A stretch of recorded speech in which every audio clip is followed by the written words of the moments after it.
അപ്പൊ ഞമ്മക്കത് നഷ്ടപ്പെട്ടു പോയി. ഇനിയും ആ നഷ്ടത്തിലൂടെ സഞ്ചരിക്കണം. ശരിയാണ്, ഇനി നമ്മൾ ജീവിച്ചത്ര എന്തായാലും ജീവിക്കൂല. ഇത് മരിക്കോളം ജീവിക്കാനുള്ള മുതലുണ്ട്. ഇനി അതൊന്നും വേണ്ട എന്ന് വെച്ചിട്ട് നമുക്ക് മാറിയിരിക്കാൻ പറ്റും. നമുക്ക് തലമുറയില്ലേ, നമുക്ക് മക്കളില്ലേ, പേരക്കുട്ടികളില്ലേ, അവരെ വളർത്തണ്ടേ? നമുക്ക് നമ്മളൊപ്പമാര് സാധ്യതകൾ കാണിച്ചു തരാത്തോണ്ടല്ലേ നമ്മൾ പ്രയാസപ്പെടുന്നത്. പക്ഷെ അത് ചെയ്തത് അവർ തെറ്റല്ല, അവർക്ക് ആ സാഹചര്യം ഇല്ലാത്തത് കൊണ്ടാണ്. അന്ന് 100 രൂപക്കും 1000 രൂപക്കും ഭൂമി കിട്ടുമ്പോൾ അത് വാങ്ങാനുള്ള സൗകര്യം അവരുടെ കയ്യിലില്ല. ഈ സിറ്റികളിനകത്ത് പോലും അവർക്ക് 1000 രൂപക്ക് സ്ഥലം കിട്ടുമായിരുന്നു.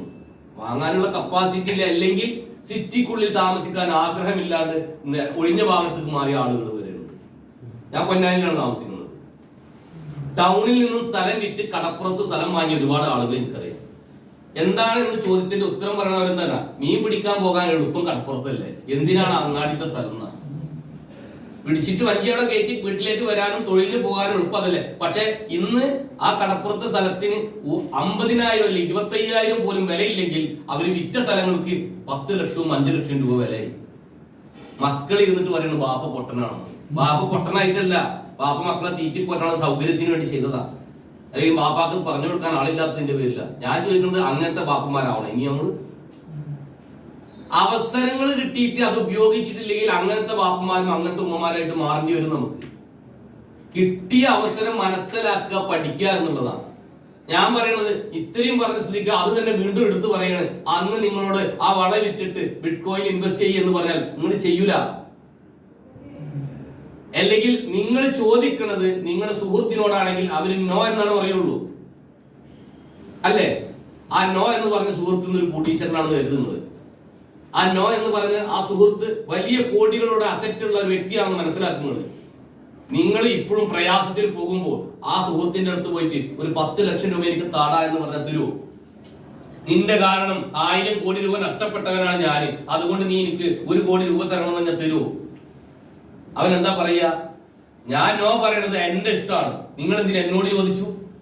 അറിവില്ലാത്ത എന്നോട് ചോദിച്ചു.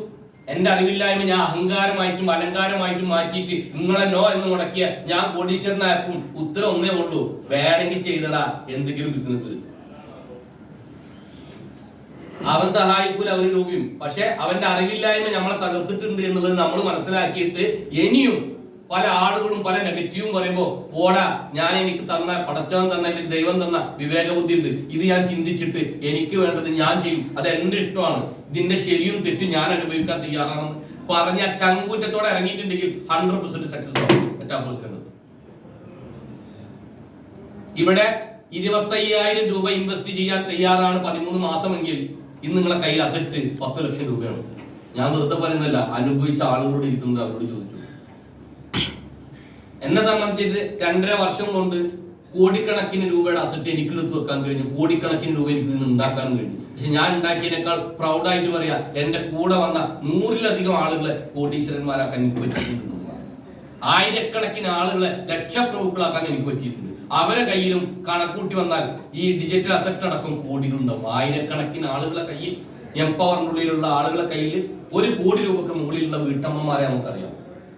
ഇന്ന് തളിപ്പറമ്പിലെ കണ്ണൂരില് ഈ ദർശീന എന്ന് പറയുന്ന മേഡത്തിന്റെ കയ്യിൽ പോലും ഏകദേശം 30 ലക്ഷം രൂപക്ക് മുകളിലുള്ള MFS, 30 ലക്ഷം രൂപക്ക് മുകളിലുള്ള MFS ഉണ്ട് അവരുടെ കയ്യിൽ. അവരുടെ വരുമാനം ഏകദേശം 15 ലക്ഷം രൂപ, 45 ലക്ഷം രൂപ. എത്ര മാസം കൊണ്ട്? 7 മാസം കൊണ്ട്. ഏത് വീട്ടമ്മക്ക് ഉണ്ടാക്കാൻ കഴിയും? വാടകപ്പരയിൽ താമസിക്കുന്ന ഒരു കോഴിക്കടയിൽ പണിക്കാരനായിട്ട് നിന്നിരുന്ന ഹസ്ബൻഡ്, ആ ഹസ്ബൻഡിൽ നിന്നും ചെയ്യുന്നത് ആ ജോലി രാജിവെച്ച് 24 hours മെറ്റാഫോഴ്സ് ചെയ്ത് അവരൊരു ബുള്ളറ്റ് എടുത്ത്, ഒരു കാർ എടുത്ത്, ഒരു വണ്ടിമേലും ലോൺ ഇല്ലാതെ ഐഫോണും പിടിച്ച് ഇന്ന് മാർക്കറ്റിൽ ഇറങ്ങുമ്പോൾ തെർസീനയുടെയും ഫവാസിന്റെയും മാറ്റം കണ്ട് എന്താണ് നിങ്ങൾ ചെയ്യണത്, ആ ചെയ്യണ ബിസിനസ് ഞങ്ങൾക്കും പറഞ്ഞതാ എന്ന് പറഞ്ഞ് അങ്ങോട്ട് ചെല്ലുന്ന ആളുകളായിട്ട് 40-ലധികം ഡയറക്ടർ വെച്ച ഒരു ലേഡിയാണ് തെർസീന എന്ന് പറയുന്നത്. എനിക്ക് കിട്ടിയ കണക്ഷൻ ഹൈറിച്ച് എന്ന് പറയുന്ന കമ്പനിയുടെ പ്രൊമോട്ടറായിട്ട് അവർ വന്നപ്പോൾ ഇൻസ്റ്റാഗ്രാം റോൾ ചെയ്യുന്ന സമയത്ത് അവർ വീഡിയോ കിട്ടിയതാണ്. ഞാൻ ജസ്റ്റ് ഒരു ഹായ് വിട്ടിട്ട് മേഡത്തിന്റെ പ്ലാൻ ഒന്ന് കേൾക്കണം എന്ന് പറഞ്ഞു. എനിക്കറിയാം ഞാൻ അവരെ പ്ലാൻ കേൾക്കാൻ വേണ്ടിയിട്ട് എല്ലാം പറയണമെന്ന് എനിക്ക് നല്ല ഉത്തമ ബോധ്യമുണ്ടായിരുന്നു. പക്ഷെ അവര് തിരിച്ച് എന്നോട് ചോദിച്ചു, എന്റെ ഇൻസ്റ്റാ നോക്കിയിട്ട് നിങ്ങളും പ്ലാൻ കേൾക്കാൻ വന്നതല്ല, നിങ്ങളെ പ്ലാൻ പറയാൻ വന്നതല്ലേ. ഞാൻ പറഞ്ഞു ബെസ്റ്റ് പ്ലാൻ ഏതാണെന്ന് വെച്ചെങ്കിൽ അത് നമുക്ക് ചെയ്യാം. ഹൈറിച്ച് ആണ് ബെസ്റ്റ് പ്ലാൻ വെച്ചെങ്കിൽ അത് ഞാൻ തരാം. അതല്ല മെറ്റാഫോഴ്സ് ആണ് ബെസ്റ്റ് പ്ലാൻ വെച്ചെങ്കിൽ മെറ്റാഫോഴ്സ് ചെയ്യാൻ പോയി. അവരോട് ഞാൻ പറഞ്ഞു 3.5 മാസം ആയുസുള്ളൂന്ന്. എനിക്കറിയാം ഓരോ പ്രൊജക്റ്റും പൊട്ടാൻ പോകുമ്പോൾ അതിന്റെ തുടക്കങ്ങളും അതിന്റെ അവസാനവും ഡീൽ ചെയ്യുന്ന ആളാണ് ഞാൻ. പിന്നീട് ലാസ്റ്റ് കൗണ്ടിൽ പ്രോഫിറ്റ് കൂടുതൽ കൊടുക്കും. പൊളിയാൻ പോണ കപ്പലാണ് എന്താ പറയാ, ആ അണയാൻ പോകുന്ന തീ ആളി കത്തുന്നു എന്ന് പറഞ്ഞ പോലെ ആളി കത്തൽ തുടങ്ങിയപ്പോ ഞാൻ പറഞ്ഞു 3 മാസമാണ് ഞാൻ ടൈം കൊടുത്തത്. 2.5 മാസം കഴിയുമ്പോൾ സാധനം കൂട്ടിപ്പോയ ആളെ ആസ്തി നോക്കുമ്പോൾ 0. ആളെ പേരിൽ ഒരു വണ്ടിയില്ല, കാറില്ല, ബൈക്കില്ല, വീടില്ല, സ്ഥലമില്ല. അവൻ പൊട്ടിക്കാൻ വേണ്ടിയിട്ട് ആസൂത്രണം ചെയ്തിട്ടില്ലേ? അല്ലെങ്കിൽ അവന്റെ കയ്യിൽ സ്വത്ത് ഉണ്ടാവില്ലേ? ഞാൻ ഇന്ന് വന്നിട്ടുള്ള വണ്ടി എന്റെ പേരിലാണ്. ഞാൻ ഉണ്ടാക്കുന്ന ഏകദേശം 1.1 കോടി രൂപന്റെ വീടും സ്ഥലവും ഒക്കെ എടുത്തിട്ട് ഏകദേശം 2.5 കോടി രൂപയുടെ ആസ്തി എന്റെ പേരിലാണ്.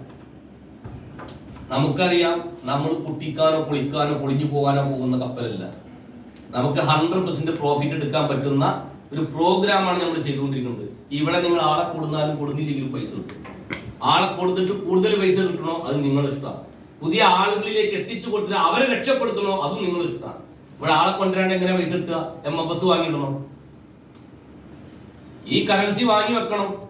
അത് 25,000 രൂപക്ക് വാങ്ങി ആളെ കയ്യിൽ നിന്ന് 10 ലക്ഷം രൂപയുടെ അസറ്റാണ്. 10 ലക്ഷം രൂപ വിഡ്രോയിൽ എടുക്കാൻ പറ്റുമെന്നാണ് നമ്മൾ പറയുന്നത്. അങ്ങനെയാണെങ്കിൽ 10 ലക്ഷം രൂപ 13 മാസം കൊണ്ടായി. അത് 2.5 ലക്ഷം രൂപക്ക് വാങ്ങിച്ചാൽ 90 ലക്ഷം രൂപ കിട്ടും.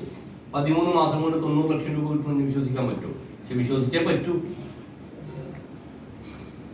നിങ്ങളെ ബാക്കിൽ ഇരിക്കുന്ന ആളെ കയ്യിൽ ഏകദേശം 3.25 കോടി രൂപന്റെ MFS ഉണ്ട്.